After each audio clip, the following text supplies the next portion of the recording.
Kulex Soliman ang malupit sa katotohanan. Alam niyo po mga kabunyog, mga kababayan, lalong pinapraning po ni Ombudsman Boying Rimulya itong si Bato de la Rosa na ngayon nga ay hindi na po pumapasok sa Senado, no.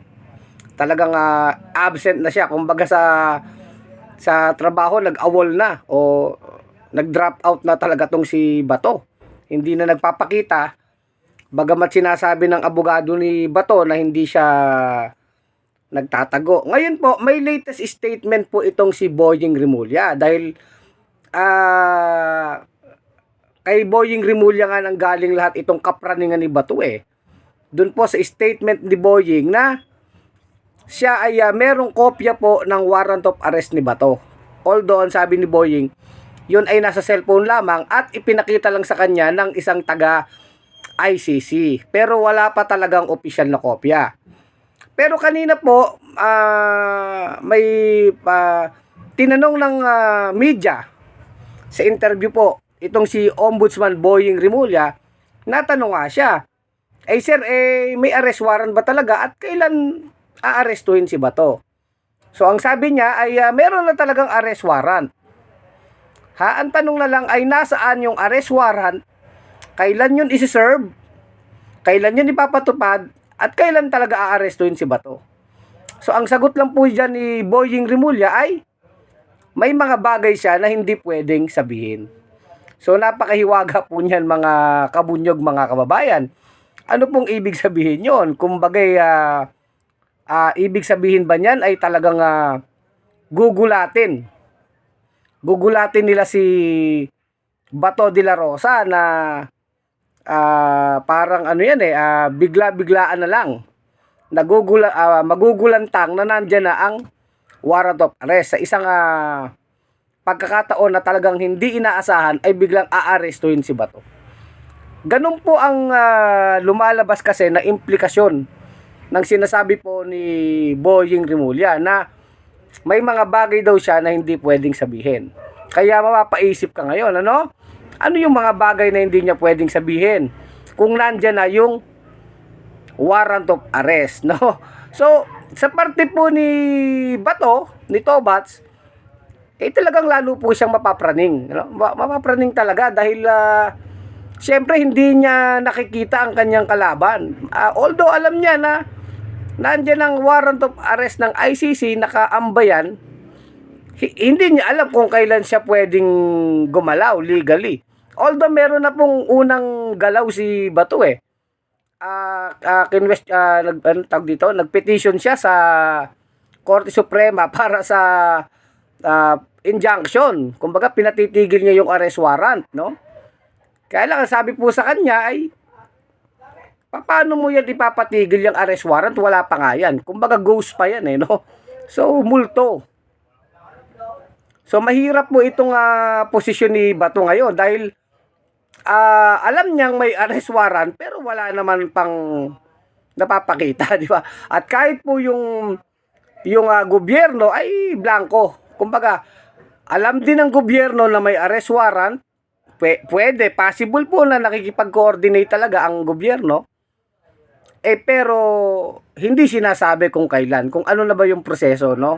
So doon nag-go si nag-go si Bato doon, nabablanko po siya. At dahil diyan, parang anino po yan na gumagalaw sa dilim, no? Anino na nasa dilim, ano? O parang ano yun, ano? Contradiction, ano? Anino na nasa dilim na, ano? Anino nga, dilim pa.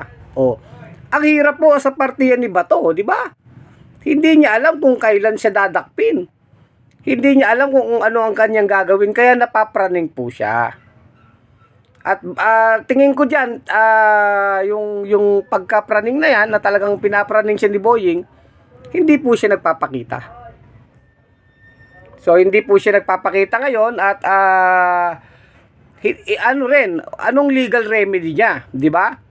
Dahil nga po yung kanyang petition sa Supreme Court ay nabaliwala na yun dahil sinasabi nga wala ka naman pwedeng ipetisyon na warrant of arrest kasi wala pa. So ano ang next legal move ni Bato ngayon? Lalo'y sinabi ni Boying na may mga bagay siya na hindi pwedeng sabihin. Yun, kaya nga kahit anong makikita po natin sa Senado, kahit anong protekta nila Alan Cayetano kay Bato, ha, sinasabi nga ni Bato, paano naman daw ni Alan Cayetano, rather, ha, sinasabi ni Alan, paano naman lilitaw si Bato kung hindi naman ginagarantihan ng gobyerno yung kanyang karapatan daw at kaligtasan, di ba?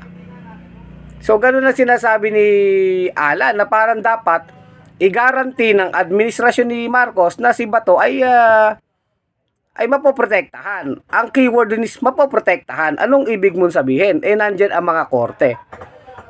Ang tanong lang dyan ay tingin ko, ito po ay bahagi ng mga, sabihin natin, strategy ng ICC na hindi talaga yan ipinapaalam. Diba? Yun nga yung contention po nung pagkaka-aresto kay Duterte, dapat daw dumaan muna sa korte bago inaresto.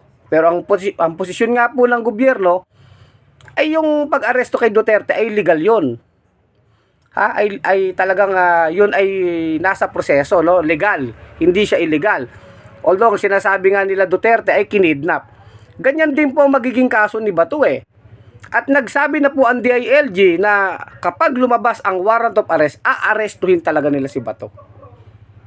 So, praning na talaga si Bato, lalo po itong latest na statement po ni Ombudsman Remulla, 'di ba? So, makikita po natin dito kahit yung mga senador na kagaya ni Alan Cayetano, wala po silang magawa eh, blanco sila lahat. Actually, yung kay Duterte nga, yung sa kaso ni Duterte, yung mga senador ay nagpalabas pa po ng resolution, 'di ba? Talagang walang epekto lahat eh. Walang epekto lahat po yung ginawang mga resolution, mga speech nila Robin Padilla, nila Marcoleta, nila Bongo, wala po. Wala pong nagawa yun. At ngayon nga, itong kay Bato naman, ang pinaka-guarantee lang ni Bato na pwedeng hindi agad siya maresto, ay yung sinabi ni Soto na kapag si Bato ay nasa loob ng Senado, at least, sa loob po ng Senado ay walang magaganap na arestuhan. Basta nasa loob ng building ng Senado o Senate premises, di ba? Within the vicinity ng Senado, ang sinasabi po ni Tito Soto ay walang arestuhan po na mangyayari. Yun na lang siguro ang pinaka natitirang protection ni Bato diyan eh.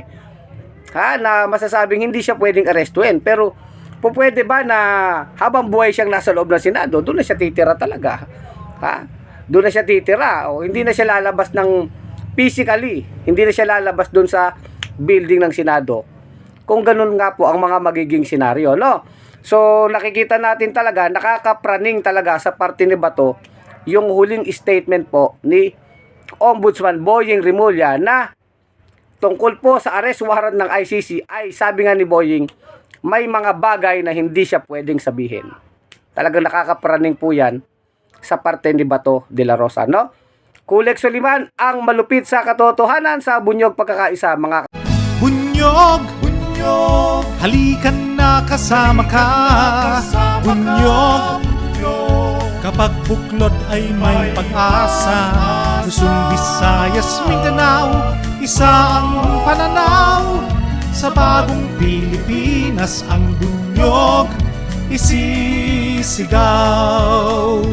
Bunyog.